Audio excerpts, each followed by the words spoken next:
அதாவது 1999ஆம் ஆண்டு அரச பரீட்சை வினாத்தாள் ஒன்றின் 19, 20, 21வது வினாக்களுக்கு விடை காணும் விளக்கங்கள் மிக விரைவாக மாணவர்களுக்காக வழங்குகிறேன். கவனித்துக் கொள்ளுங்கள். 19வது கேள்வி, இது 1999 வினாத்தாள் ஒன்றில் வந்த வினாக்கள் பிரச்சனைகளை தீர்க்கிறது. ஸ்ரீ குமரனிடம் சாந்தனிடம் வயதுகளின் கூட்டுத்தொகை 45 வருடங்களாகும். அப்ப இங்க என்ன சொல்லப்படுகின்றது? இதுவரை சொல்லப்படுகின்றது ஒரு ஸ்ரீகுமரன் என்றவன், அடுத்தது சாந்தன் என்பவன். இரண்டு பேற்ற வயதுகளின் கூட்டுத்தொகை 45 வருடங்கள், 45 வருடங்கள் என்று சொல்லப்படுகிறது. ரெண்டு பேற்ற வயதுகளின் கூட்டுத்தொகை.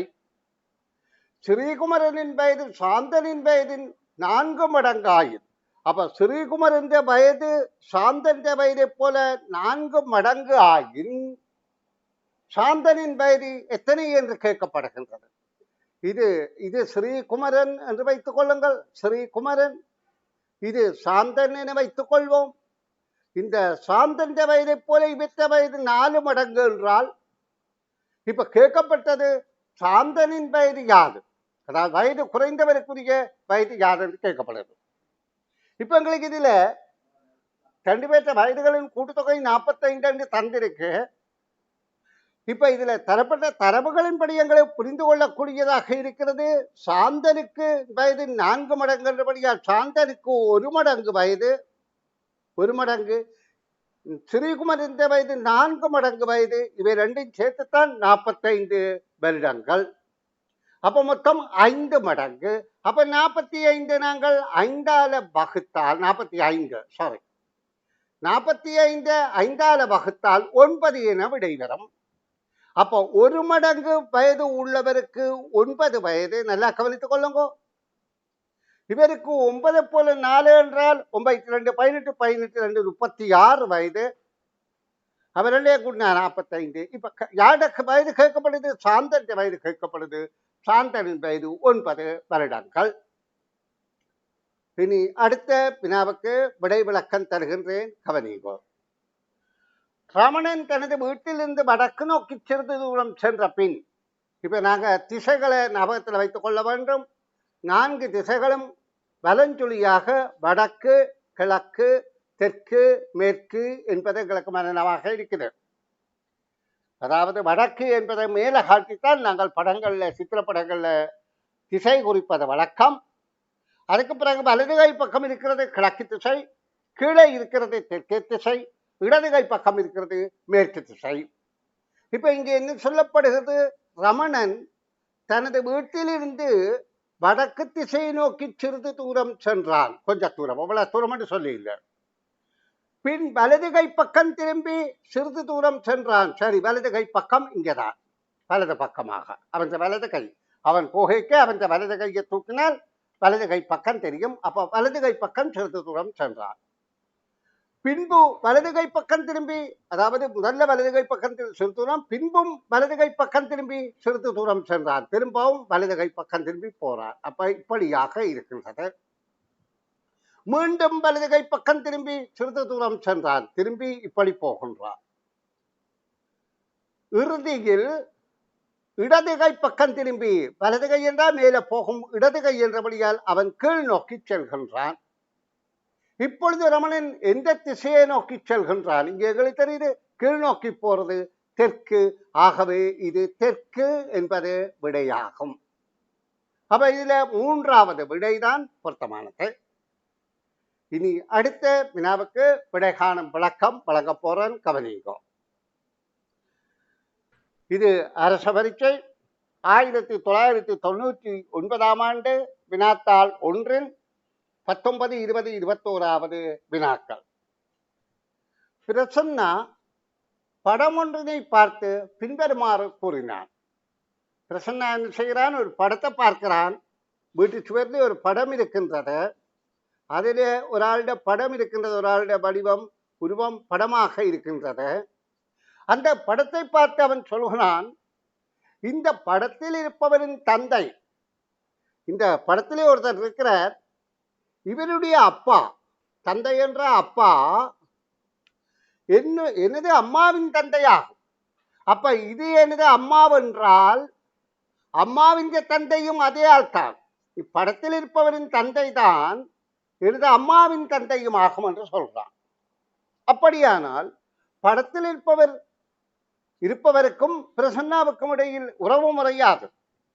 அப்ப அந்த படத்தில் இருக்கிறவர் அம்மாட சகோதரனாக இருக்கணும். சகோதரனேன் இருவருக்கும் ஒரே தந்தையாக இருந்தால் அம்மாட சகோதரன் தான் படத்தில் இருக்கிறார். அப்ப பிரசன்னா என்பவர் அம்மாவின் மகன். அப்ப அவருக்கு இவர் என்ன உறவு முறையாக இருக்க முடியும்? மாமாவாக இருக்க முடியும். அப்ப முதலாவது விடைதான் பொருத்தமானது. அப்ப கூற்றுக்களை வாசித்து விளங்கி விடையளிக்க வேண்டும். எங்க முதலாவது இப்ப நான் மாணவர்களிடம் இந்த வினாக்களுக்கு விடை காணும் விளக்கம் கற்பித்ததை கொண்டு கேட்கிறேன். இப்ப சர்வேஸ் 19வது கேள்விக்கு விடை விளக்கம் சொல்லுவீங்களா? சொல்லுங்க. ஸ்ரீகுமரனினதும் சாந்தனினதும் வயதுகளின் கூட்டுத்தொகை 45 வருடங்களாகும். ஸ்ரீகுமரின் வயது சாந்தனின் வயதிலும் 4 மடங்காயின் சாந்தனின் வயது எத்தனை வருடங்களாகும்? 45 5ஆல வகுக்கணும். அப்ப 9 வருது. அப்ப ஸ்ரீகுமரனுக்கு எத்தனை வயது?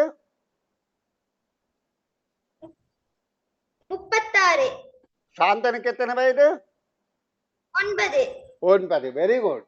எப்படி சாந்தனுக்கு 1 மடங்கு கொண்டுதான் ஸ்ரீகுமரத்தை 4 மடங்கு கொண்டு மொத்தம் 5 மடங்கால பிரித்தீர்கள். வாழ்த்துக்கள். அடுத்த கேள்வி லீசா சொல்லுங்க.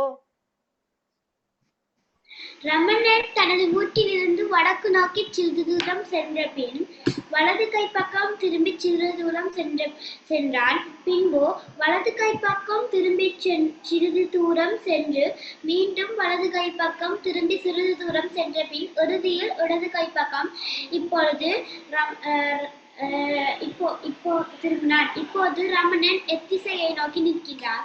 இப்ப ரமணன் தனது வீட்டில இருந்து வடக்கு நோக்கி சிறிது தூரம் சென்றது. எவ்வளவு தூரம் சொல்லல, அவன் கொஞ்சம் தூரம் சென்ற பின் திரும்ப வலது கை பக்கம் கிழக்கு திசையை நோக்கி திரும்பி இருக்கிறது. திரும்பி சிறு தூரம் சென்றார். கொஞ்சம் தூரம் சென்று திரும்ப வலது கை பக்கம் சொன்னா தெற்கு திசையை நோக்கி திரும்பிட்டு சென்று மீண்டும் வலது கை பார்க்க மீண்டும் மேற்கு திசையை நோக்கி திரும்பி சிறிது தூரம் சென்றிருக்கிறது. இறுதியில் அதாவது கடைசியில இடது பக்கம் திரும்பினான். இப்பொழுது ரமணன் திசையை நோக்கி கட்டிக்கிறான்.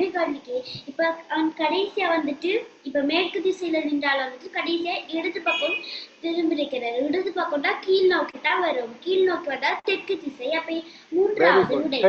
வாழ்த்துக்கள். இப்ப சர்வேஸ் அடுத்த கேள்விக்கு விட சொல்லுங்க. பிரசன்னா படம் ஒன்றினை பார்த்து பின்வருமாறு கூறினார். இந்த படத்தில் இருப்பவரின் தந்தை எனது அம்மாவின் தந்தையாகும். அப்படினால் படத்தில் காணப்படுவதற்கும் பிரசன்னாவுக்கும் இடையில் உள்ள உறவு முறையாது. என்னோட கண்டுபிடிக்கிறது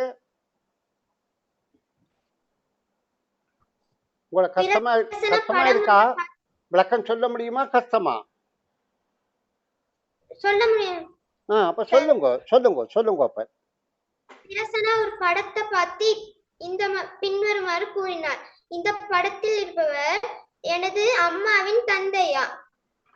அம்மாவின் தந்தையா நான் சொல்றேன். இந்த படத்துல இருக்கிற அம்மாவோட தந்தையா? தந்தை எனது அம்மாவின் தந்தையாகும். இல்ல இப்படத்தில் இருப்பவரின் தந்தை, இந்த படத்துல இருக்கிறவற்ற தந்தை அம்மாவை இப்படி நாங்கள் சித்தரித்தால் அம்மாவின் தந்தையாகும் என்று சொல்கிறார். இந்த படத்தில் இருக்கிறவற்ற தந்தையும் அம்மாவின் தந்தையும் ஒருவர் தான். அப்ப இது அம்மா.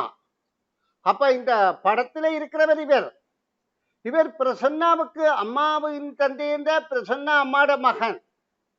அப்ப அவருக்கு என்ன உறவு முறை என்று கேட்கப்படுகின்றது. இப்ப நீங்க கேள்விக்கு விடைவிலக்கம் சொல்ற போது இந்த படத்தில் இருப்பவரின் தந்தை அம்மாவின் தந்தை என்று சொல்ல சரியாக பிரயோகிக்கவில்லை. திரும்ப சொல்லுங்க. பிரசன்னா படம் ஒன்றினை பார்த்து பின்வருமாறு கூறினார். இந்த படத்தில் இருப்பவரின் தந்தை எனது அம்மாவின் வெரி தந்தையாகும். குட் வெரி அப்படி குட். சரி, இந்த படத்தில் இருப்பவரின் தந்தை அம்மாவின் தந்தை. அப்ப அம்மாவின் தந்தை என்றால் இவருக்கு அம்மாவுக்கு என்ன உறவு முறையாக இருக்கும்? அதாவது அம்மாவின் தந்தையும் இந்த படத்தில் இருக்கிறவற்ற தந்தையும் ஒருவராக இருந்தால் இந்த படத்தில் இருக்கிறவர் அம்மாவுக்கு என்ன உறவு முறை? அப்பா. அப்பாவோ படத்துல இருக்கிறவரோ? சரி, நீங்க விடைய சரியாக சொல்லாதபடியா நான் லீசாவுக்கு சந்தர்ப்பம் வழங்குறேன். லீசா, இந்த கேள்வியை கையாளுங்கோ. பிரசன்னா படம் ஒன்றினை பார்த்து பின்வருமாறு கூறினார். இந்த படத்தில் இருப்பவரின் தந்தை எனது அம்மாவின் தந்தை ஆகும். அப்படியானால் படத்தில் காணப்படுவதற்கும் பிரசன்னாவிற்கும் இடையில் உள்ள உறவுமுறை யாது? இப்ப பிரசன்னா இந்த அம்மாட மகன் தான் இந்த பிரசன்னா படம் ஒன்று பார்த்து பின்வருமாறு கூறினார். இந்த படத்துல இருக்கிற வந்துட்டு எனது அம்மாட தந்தைண்டா எனக்கு வந்துட்டு மாமாவை தான் இருக்கணும். மாமா இருந்தா வந்துட்டு முதலாவது விடை. அம்மாவின் தந்தை, அந்த படத்தில் இருப்பவர் தந்தை அம்மாவின் தந்தை என்றால் அந்த படத்தில் இருப்பவர் அம்மாவுக்கு என்ன உறவு முறை அம்மா?